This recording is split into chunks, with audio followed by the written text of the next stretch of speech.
Plaintiff Sky Patterson says the defendant has been a close family friend for as long as she can remember, and she helped Sky throughout her pregnancy. Sky claims she loaned the defendant money to get away from her toxic ex, but she failed to repay, and then vandalized Sky's home. Defendant Aisha Lomax has known Sky since she was born, and she was excited to help Sky with her first child. Aisha claims after Sky gave her the money, she harassed Aisha at her job, and therefore she refuses to repay. Start with you. Okay, so a little back history of me and Aisha. She's been in my family for a really long time. She's a little older than me, so she was friends with my aunt. She grew up around my family very close. Throughout my pregnancy last year, I didn't have a vehicle, so she would like take me to and from my doctor's appointments. You know, she has children, so she would give me advice on, you know, just being a new mom and just basically advocating as, you know, an aunt to me. That's what I look at her as. So she was like, you know, in a toxic situation where, you know, I really didn't like it either.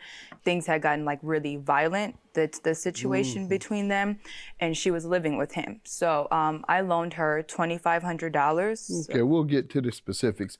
You give me some background. Same thing with She Scott. said you charged her for advice, $3,000.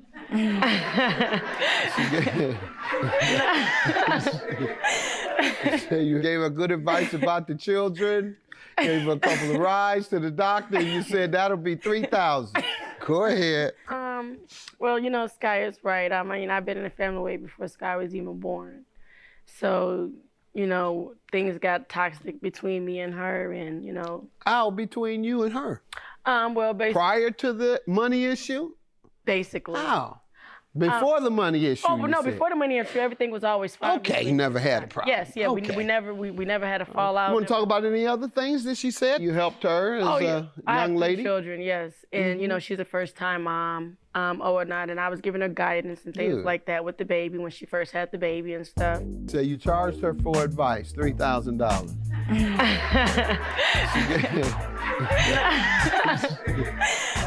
So you gave her good advice about the children, gave her a couple of rides to the doctor, and you said that'll be $3,000. Plaintiff Sky Patterson is suing her former friend because she claims after she loaned the defendant money, the defendant vandalized her home.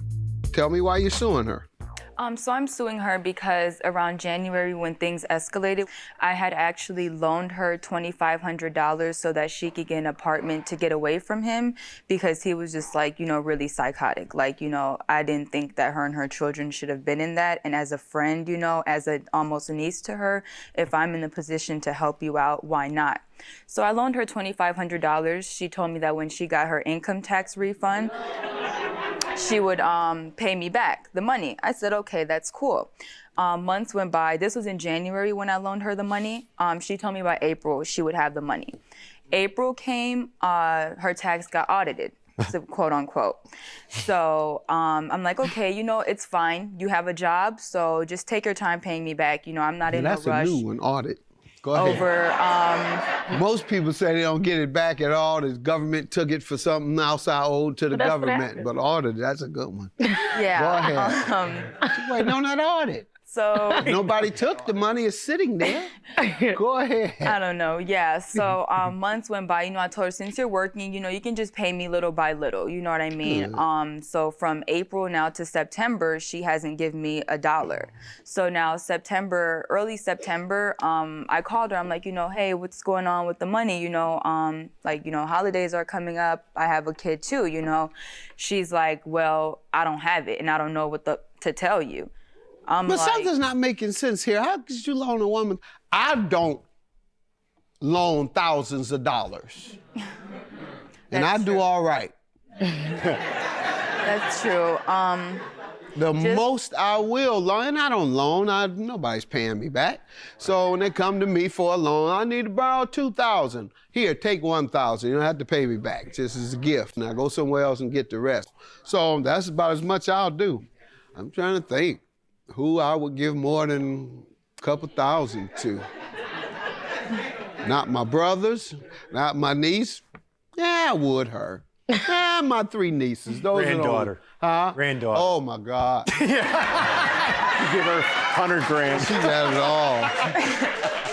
I changed my trust, my wheels, and everything when she was born. All the kids, swear to God. I told them, y'all have, because she's like 3.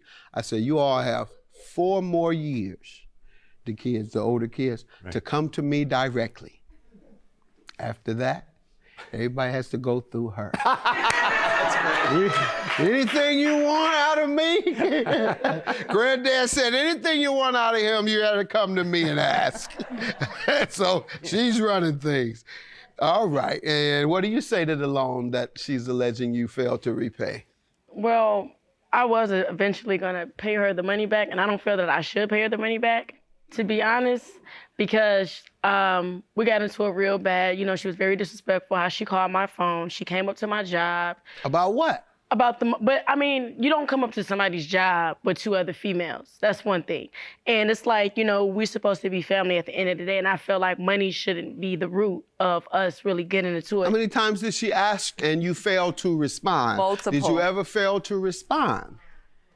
I mean, You tell me about her failure to respond to your request. Judge, I've asked her multiple times. You know, I didn't pressure the situation because I'm like, you know, I see you're getting But did back she on your ever feet. fail to respond to She any of didn't fail your... to respond, but she would push it off. Like, you know, she'd say, you know, I don't have it, I'm didn't have working to come on up it, to I'm anybody's working on it." job. well, I mean, I know I wasn't. I know when she didn't hear from me for about like a good 3 weeks, because you know I didn't have the money, and I you knew didn't that respond you know I did for 3 weeks? Yes, Is that the time? The 3rd week is when she came to your job? that was.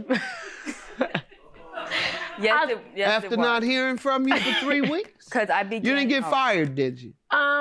No, you didn't. You come with this You know I'm Well, I was psychic. suspended, so I didn't have it paid for 14 days. I am psychic. Start a hotline. But I didn't get 1-800. paid for 14 days though with the incident that happened at my job. Pardon me? I didn't get paid for 14 days because I got suspended from Your with the Honor? incident that happened. Do you know of her being suspended when she That came? I don't know of, because after the incident, we didn't talk about her personal life. It was strictly about if you have my money or not. You know what I And mean? you see how she's Yeah, talking you don't about my have money. any sympathy. Man, be quiet. You took $3,000 from this young lady and she can't afford it. Got a newborn.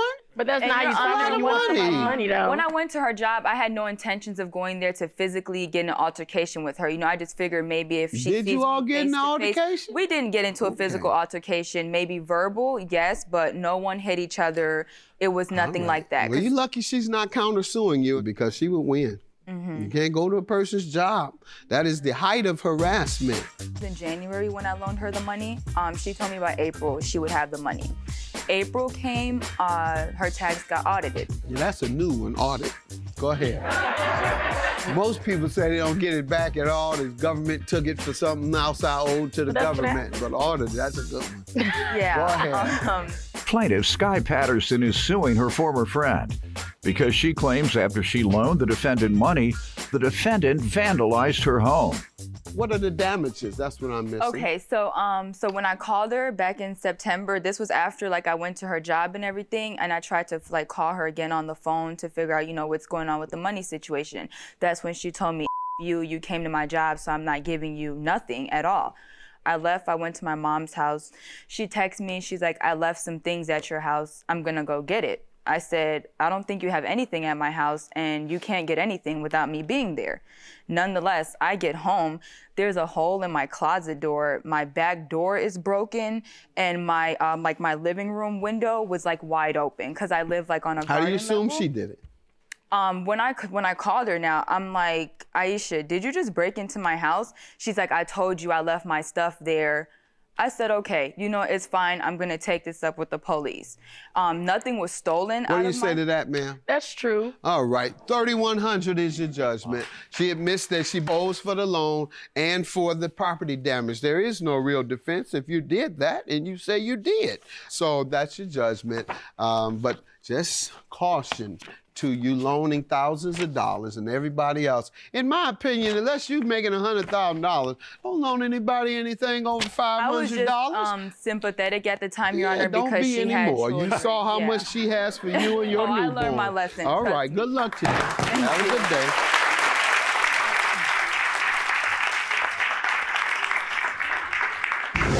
You know, it's past a friendship at this point, it's more like family. You know what I mean? I don't have any bad blood towards Aisha. You know, I'm happy that the things will be repaired in my apartment. I still love her to death, her and her children. You know, it's just, I'm just more cautious now of what I do and how I help people. You know, like I said, I always wanted to rekindle things with Sky, and I was wrong for doing what I did, you know, but I let my anger get the best of me, and I hope that, you know, after today we can get past this and move on with our relationship of what we had before, you know, and try to rekindle that.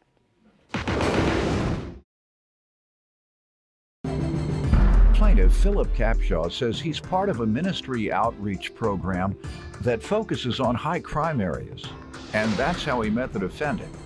Philip claims he tried to mentor the defendant who had trouble with the law, but he's suing him today for the balance due on a loan. Defendant Jesse Bowden admits that he was headed down the wrong path, and the church outreach program that Philip was a part of was a huge help. However, Jesse feels Philip is suing him prematurely. Start with you.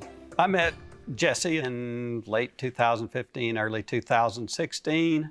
Through a church program, kind of a ministry outreach that concentrated on high crime areas of town. We went door to door to the apartments, prayed with them, gave the children snacks, and I became familiar with him through that. He'd had a little Through going door to door? Yes, sir. Okay, offering kids candy. Go ahead. Oh, what? it was... What's wrong? That sounds wrong, Your Honor. Huh? It just sounded a little fishy the way you said it. Why is it fishy? What did I say? I just stated the fact. Go ahead. Jesse, I like Jesse. He had gotten a little trouble in the past, but I like him. I kind of tried to mentor him, and I shared with him my experience, some stupid decisions that I made when I was in my late teens. I had the idea that I was going to sell weed in town. I've always been kind of an entrepreneur, and I just thought that sounded like a good idea, at least until the drug dealer who that got ripped off thought that I had something to do with it, and we had a high-speed chase.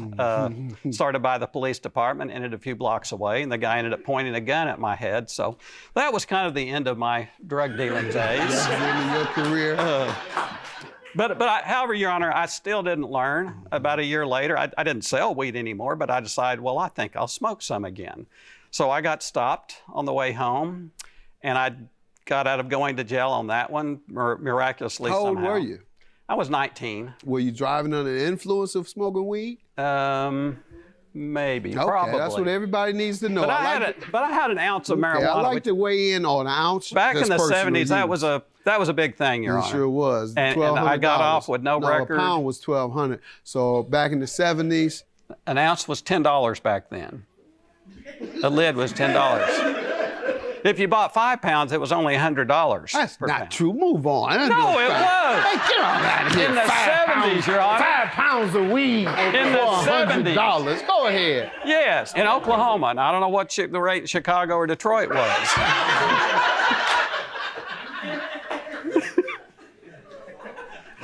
Anyway, I didn't get in trouble for that, and so... They still got that price?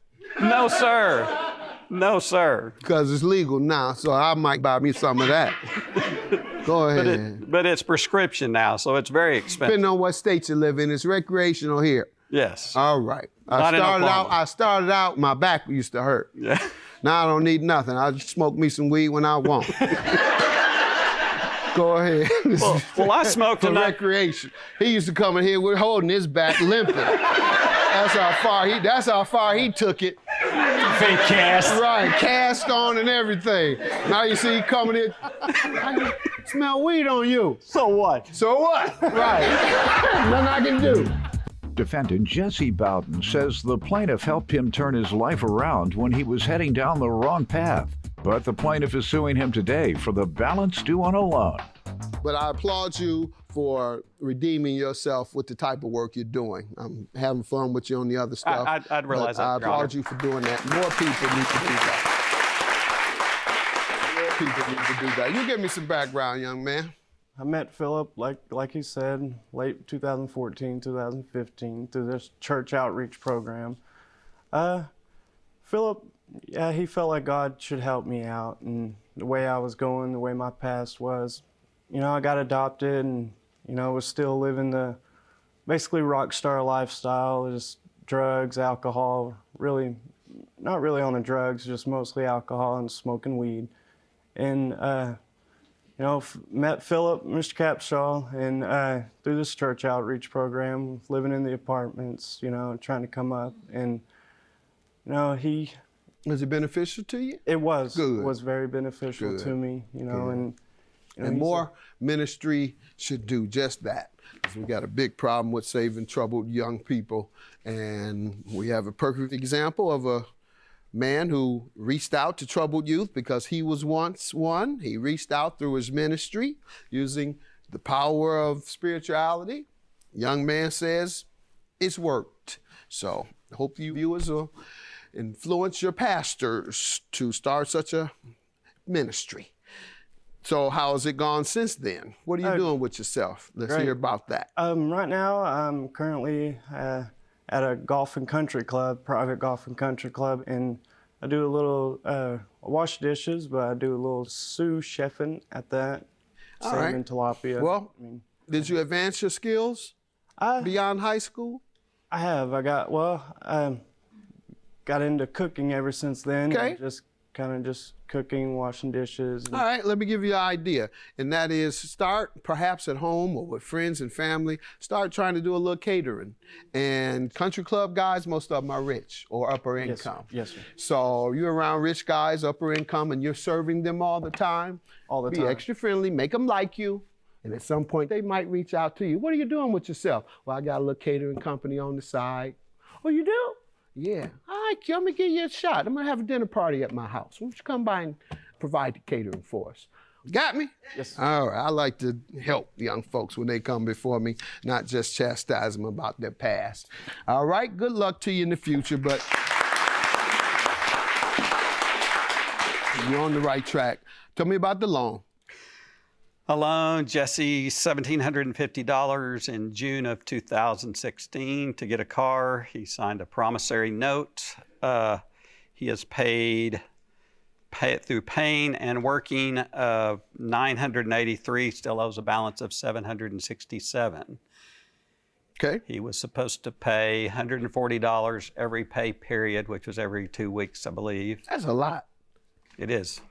Who agreed to that? Jesse, he said. Did you propose that amount? I asked him what he was comfortable with. He said that was approximately what he was paying on the car that blew up that he had. So Blew up. All right. Sir, what do you say to this? I just asked for at least a little more time, pretty much bills and kids going back to school. And How many children you have? I have 2 beautiful children, a daughter that had just turned 5. Where and you a live? son. You live here in Chicago? Ardmore, Oklahoma. Defendant Jesse Bowden says the plaintiff helped him turn his life around when he was heading down the wrong path. But the plaintiff is suing him today for the balance due on a loan.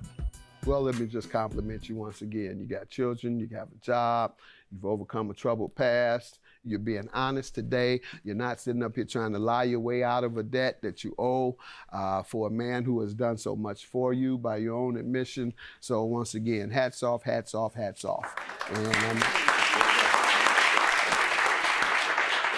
And if I think about someone I know in Oklahoma, if I think long enough, I might. Oklahoma City, is that close? hour and a half. Well, the guys I know from there, they're gone now.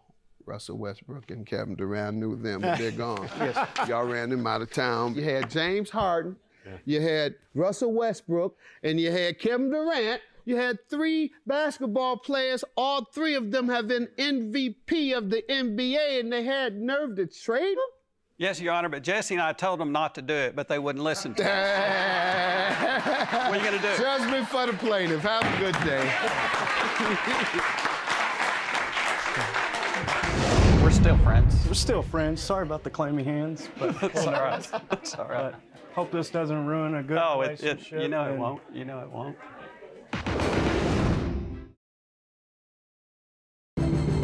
Plaintiff Tanya Mitchell was married to the defendant's brother. And she supported Tanya when he would abuse her or disappear on a drug binge. Tanya's suing her sister-in-law today for an unpaid loan. Defendant Monique Jones says she and Tanya have always been close, and the only issue she has with her is that she never lets Monique get off the phone. Monique insists she never borrowed any money from Tanya. Start with you. I've been knowing Monique for over 30 years. I was married to her brother. And me and Monique had been close because her brother was a heroin addict. Whenever he didn't come home, he was on those benches, I called Monique. Monique, your brother didn't come home. She said, baby, I'm so sorry. Do you need anything? I said, yes. Monique would come buy groceries, help pay bills because her brother was so bad on heroin, she knew that he didn't pay the bills. He would jump on me. First time he jumped on me, who'd I call? Monique.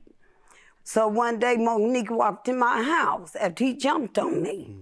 And Monique said, I'm telling you, my brother's on those drugs real bad. And heroin is nothing to just kick off.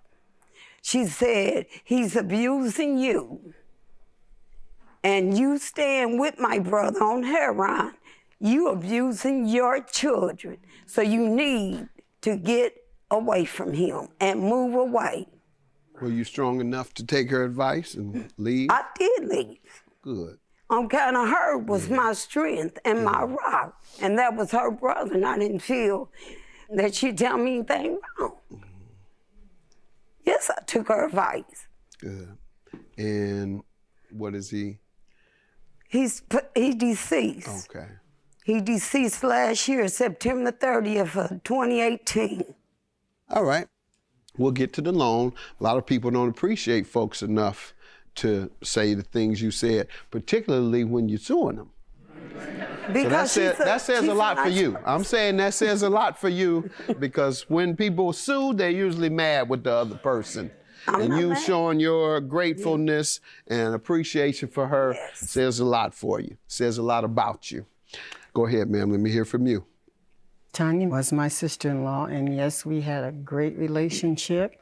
There we were close the whole time that she was with my brother, and afterwards we were close. We never had a crossword between us. The only problem I ever had with my sister-in-law was she would let you get off the phone. She would call you and don't let her have had something to drink, because you could go put the phone down, go wash some clothes, come back, pick up the phone. You go do, let me get my dishes done now. Come back, Tanya's still talking on that phone. That's the only problem, seriously, I've ever had with my sister-in-law. And yes, I love her. And I love you. Tell me about your brother's life. And she's right about my brother. My brother was my baby brother. I always had to take care of James. We were only 5 years apart, but he was always kind of needy and mama's boy. And you do this for him, you do this, everything from walking into school to doing his homework all the way through. You know, you had to do this for James. Pampered him. Yeah, so he was on drugs for... At what age? James probably got hooked about 17. On heroin? And he never got away. Where did you all live? We lived in Indianapolis, Indiana. We lived in we grew up in a nice neighborhood. And how do you think he got addicted? Who was he hanging? What crowd? How did he get with the wrong crowd? Because it's always peer pressure. It's always wanting to be hip. And where were his peers? Same. In the neighborhood? Right. And a lot of people in the neighborhood were hooked on heroin? And he looked up to the drug dealers. Yeah, and a lot of them were in the neighborhood, I guess. That's my point. You look up to the people who have the cars. And my point is, were they in the neighborhood? They were right there. We all were in the Okay, well, I don't know how good of a neighborhood that was, I guess. My point is, if it was full of drugs and drug addicts. Let me say this. This neighborhood was a nice neighborhood because there were families who were persisting in spite of the drugs. I got So you. we can't discount us who were still going, some of us still going to school, and some of us still going to church, and some of us still trying to keep those people from drugs. All right. What else you want to tell me about your brother? He started at 17. And so yes, and so he did make everybody's life hard. Did he ever go to rehab? Yeah, he was in and out. Defendant Monique Jones says her brother was married to the plaintiff. And the plaintiff admits Monique supported her when her husband physically abused her and went on drug binges. All right, tell me about the loan. Okay, Monique came to me December the 10th, 2018. She said, Tanya, I have some bills, and if you can loan me $1,200, I will make sure you get your money back in March. So I went, she came, and she took me to the bank December the 10th. And I drawed out $2,000 cash. Gave her 12, and I kept the 8 and handed it to her in her car. And I said, Monique, I'm gonna need this money back because I'm moving by next year. She said, baby, don't worry about it. Okay. I called her about my money. She picked up her phone and hung up on me. I had called her all this year. Okay. She wouldn't answer the phone for me. Okay, ma'am? Absolutely not did any of that happen. Mm-hmm. Absolutely not. Okay. I have never asked to borrow money from you to pay my bills. On 12, the date that you're talking about, 12 happened on 12/6, we went to the bank. Tanya, I collected. You did go to the bank? Yes. So some of that did happen? Yes. All right, you just said none of it happened. So far, the first thing you told me did happen. Now go ahead, what else? I collected $1,200 from Tanya to pay my brother's cremation fee, which she promised me she would pay. Before there were any other funeral expenses, when I found out that, let her know that she was the beneficiary, I said, I've already paid a lot of things. The $1,200 will have to be paid back because that came from his estate. Mm-hmm. That's what she agreed to pay, that $1,200. I'm missing something. When you have an estate, how do you pay something back to it? Well, that's because it was a check, it was paid from James's account. Uh-huh. The $1,200. By whom? By me. Okay. And she told you, I assure you, I'll pay the $1,200? And I told her at the very beginning. Yes, I told her. Okay. Here's the bill for the $1,200. Mm-hmm. Oh, I'm sorry. I'm sorry. This is the bill. And you have any proof that she agreed to pay you, ma'am?